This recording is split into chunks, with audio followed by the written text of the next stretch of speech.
Millennials and Gen Z's trendy new splurge, groceries.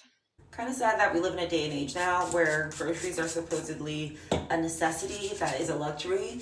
But when we talk about luxury, I think the real luxury for millennials and Gen Z is becoming a mom.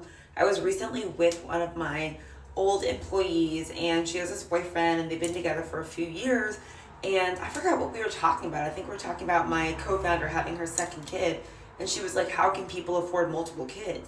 And that's the number one thing we think when we're looking at these YouTube channels and these TikToks, because I'm just going to be very real. There's a lot of women online saying that they don't want to have children. There's a lot of 4B movement talk, but I think that's all BS, because think about it. When you talk to your friends, they really do want kids. They just can't afford them.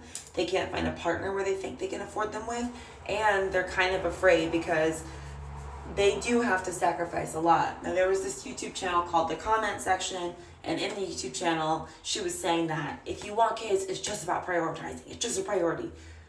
Okay, that cannot be the farthest thing from the truth, because if you make $100,000 a year, let's say, and you live in California, which is a lot of people, there's people who would be like, oh, well, you can't afford to have children, you shouldn't be having kids. But then again, there's a 2x2 replacement problem, meaning two people are supposed to replace themselves with 2 to 3 people to keep the economy going.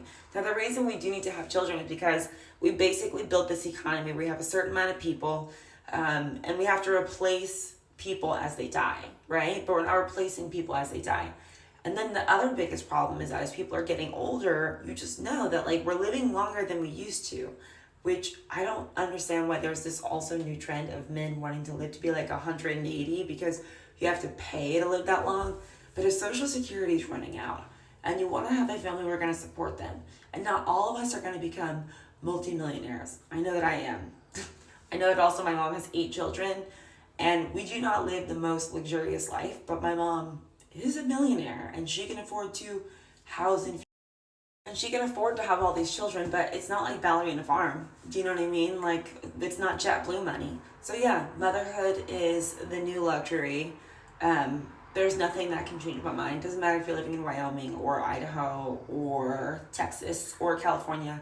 It is so expensive. The price of childcare, also the price that you pay emotionally and mentally trying to figure out if you want to raise your children or go to work. Like, motherhood is a lot.